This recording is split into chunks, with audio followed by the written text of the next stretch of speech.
ഇതുപോലെ വീണ്ടും നമ്മുടെ പുറത്തെ മനുഷ്യനെ ഒന്ന് ഒരുക്കാൻ ദൈവം പരിപാടി കൊടുത്തിട്ടുണ്ട്. 1 കൊരിന്തി 12:12-13. 1 കൊരിന്തി 12:12-13.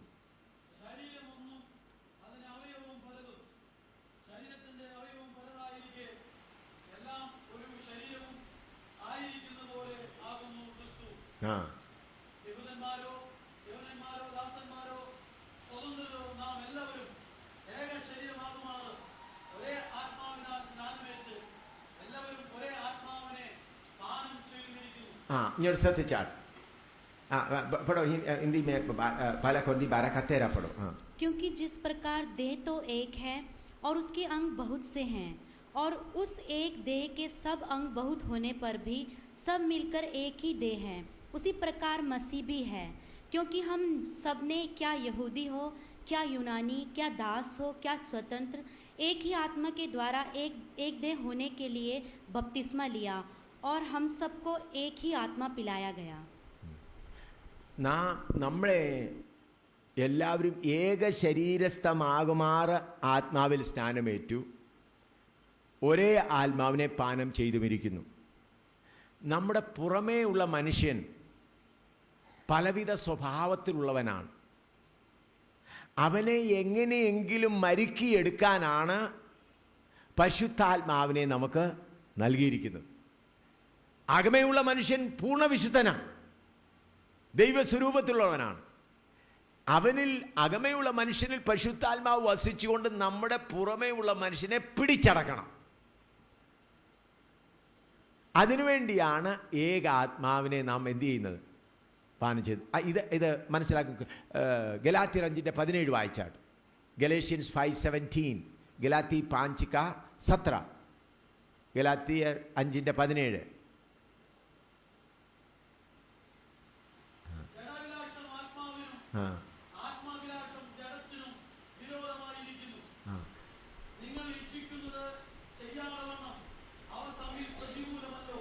നമ്മിലെല്ലാവരും ജഡാഭിലാഷവും ആത്മാഭിലാഷവും. നമ്മുടെ അകത്തുള്ള ആത്മീയ മനുഷ്യന്റെ അഭിലാഷം വേറെ, പുറമേയുള്ള മനുഷ്യന്റെ അഭിലാഷം വേറെ. ശ്രദ്ധിക്കുന്നുവോ? നമുക്ക് 2 അഭിലാഷമുണ്ട്. അകമേയുള്ള മനുഷ്യന്റെ അഭിലാഷം ഒന്ന് വേറെ, പുറമേയുള്ള മനുഷ്യന്റെ अभिलाषम है. हिंदी में पढ़ो. क्योंकि शरीर आत्मा के विरोध में और आत्मा शरीर के विरोध में लालसा करता है, और ये एक दूसरे के विरोधी हैं, इसलिए कि जो कुछ तुम करना चाहते हो वह करने ना पाओ. हमारे अंदर 2 किस्म का, एक आत्मा की बातें हैं, एक शरीर की बातें. आत्मा के द्वारा शरीर की बातों के ऊपर पूरा जय पाना है. നമ്മളിലുള്ളതായ ആഗ്രഹങ്ങൾ, അഭിലാഷങ്ങൾ 2 ആണ്. 1 ആത്മാവിൻ്റെ ആഗ്രഹങ്ങൾ, 2 ജഡത്തിൻ്റെ ആഗ്രഹം. ഇന്ന്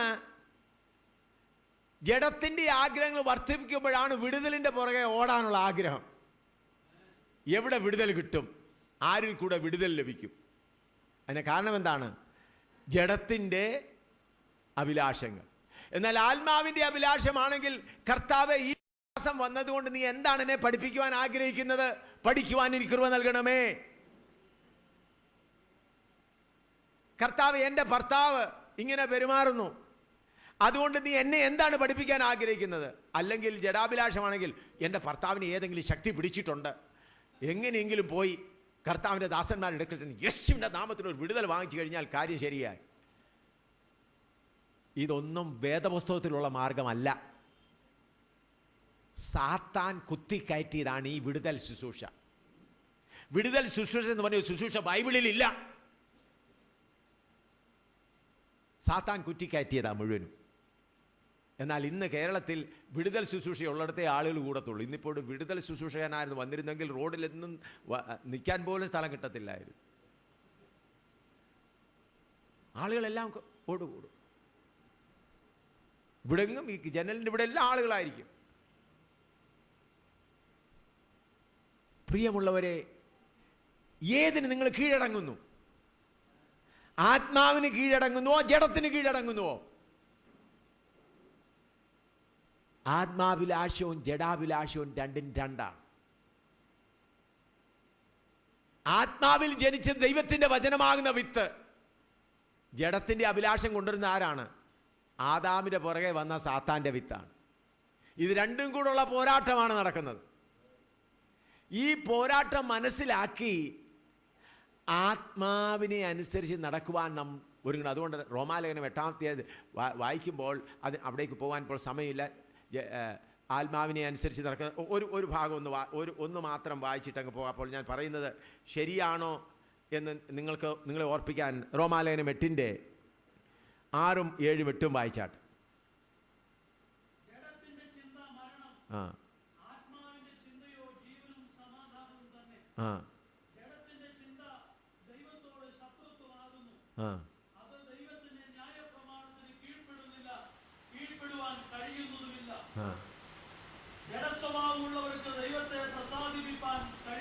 ആ മതി. ഞാൻ പറഞ്ഞല്ലോ, ജഡത്തിൻ്റെ ചിന്ത, ജഡപ്രകാരം ചിന്തിക്കുക, അതൊരു കാലത്തും എന്തിന് കീഴ്പ്പെടുകയില്ല? ദൈവത്തിന് കീഴ്പ്പെടുകയില്ല. ശത്രുത്വമാണ്. നമ്മൾക്ക് സംഭവിക്കുന്നതൊക്കെയും പിശാചിൻ്റെ ആക്രമണം കൊണ്ടല്ല. നമ്മെ ശുദ്ധീകരിക്കുവാൻ, നമ്മളെ ആത്മീയരാക്കി തീർക്കുവാൻ ദൈവം അവിടെയായി നമ്മളെ തൊടുവാൻ അനുവദിച്ച് നമ്മൾ ശുദ്ധീകരണമാകുകയാണ്. ഇപ്പോൾ എനിക്കും അപകടമുണ്ടായിട്ടുണ്ട്, രോഗങ്ങൾ ധാരാളം വന്നിട്ടുണ്ട്, മോഷണമുണ്ടായിട്ടുണ്ട്, എന്തെല്ലാം സംഭവിച്ചിട്ടുണ്ട്. അപ്പോഴെല്ലാം ഞാൻ സാത്താനെയല്ല കുറ്റം പറയുന്നത്. കർത്താവേ, ഇതിൽ കൂടെ എന്താണ് നീ എന്നെ പഠിപ്പിക്കാൻ ആഗ്രഹിക്കുന്നത്? പഠിക്കുവാനുള്ള കൃപ നൽകണമേ. കർത്താവെ, നിൻ്റെ അനുവാദം കൂടാതെ ഒരു തലമുടി പോലും നിലത്ത് വീഴുകയില്ലല്ലോ. എന്തുകൊണ്ടാണ് ഇങ്ങനെ സംഭവിച്ചത്? അതിൽ കൂടെ എന്താണ് നീ എന്നെ പഠിപ്പിക്കുവാൻ ആഗ്രഹിക്കുന്നത്? ഞാൻ അങ്ങനെ പറയുമ്പോഴത്തേക്ക് സാത്താൻ ഓടിപ്പോവും. ഇപ്പോൾ നിങ്ങൾ ഏതെങ്കിലും പ്രയാസം വന്ന് സാത്താനെ കുറ്റം പറയാണ്, അവൻ നിന്ന് ചിരിക്കുന്നു. കണ്ടോ, ഞാൻ നിന്നെ ജയിച്ചു. സാത്താൻ അടുത്ത് നിന്ന് കൈകൊട്ടി ചിരിക്കുകയാണ്. എന്താണ്? അവനല്ല ചെയ്തെങ്കിലും നമ്മൾ അവന് ആവശ്യത്തിനുള്ള മഹത്വം കൊടുക്കുമ്പോൾ അവൻ കൈകൊട്ടി ചിരിക്കുകയാണ്. എന്നാൽ നിങ്ങൾക്ക് വന്ന സംഭവങ്ങളുടെ മുൻപിൽ, കർത്താവേ, എൻ്റെ ഭർത്താവ് എന്തുകൊണ്ടാണ് ഇങ്ങനെ കോപത്തോടെ സംസാരിക്കുന്നത്? എൻ്റെ ഭാര്യ എന്തുകൊണ്ടാണ് ശരിയായിട്ട് എന്നോട് പെരുമാറാതിരിക്കുന്നത്? അതിൻ്റെ കാരണം എന്താണെന്ന് പ്രാർത്ഥിക്കാൻ തുടങ്ങുമ്പോഴേ സാത്താൻ ഓടിപ്പോവും. അപ്പോൾ കർത്താവ് പറയും, നിൻ്റെ പ്രവർത്തനം ഇപ്രകാരമാണ്, നീ ഈ കാര്യത്തിൽ ക്രമപ്പെടണം. അതുകൊണ്ടാണ് ഞാൻ ഇത് അനുവദിച്ചിരിക്കുന്നത്. ആ കാര്യം ക്രമപ്പെട്ട് കഴിയുമ്പോൾ കാര്യം നേരെയാവും. എന്നാൽ വിടുതലിൻ്റെ അടുക്കൽ പോയാൽ അല്പനേരം ഹല്ലേലൂയ പറഞ്ഞു ഇളക്കപ്പുരം കഴിഞ്ഞ് 2 ആഴ്ച കഴിഞ്ഞ് വീണ്ടും പ്രോബ്ലം 10 ഇരട്ടിയായിട്ട് വരും. പിന്നെ അതിനേക്കാൾ വലിയ വിടുതൽകാരൻ്റെ അടുക്കൽ പിന്നെ പോകേണ്ടി വരും. പിന്നെ അങ്ങനെ വിടുതൽകാരൻ്റെ പുറകെ പോയിക്കൊണ്ട് ഓടി നടന്ന് കാര്യങ്ങൾ നടക്കും. അങ്ങനെ വഞ്ചിക്കപ്പെട്ടു പോകും. പ്രിയമുള്ളവരെ, അങ്ങനെയല്ല വേണ്ടിയത്. വചനപ്രകാരം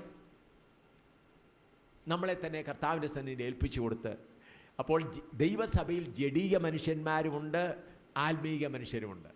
അപ്പോൾ ജഡപ്രകാരം ചിന്തിക്കുന്നവർ, ജഡപ്രകാരം നടത്തുന്നവർ ദൈവത്തെ പ്രസാദിപ്പിക്കുവാൻ കഴിയുകയില്ല.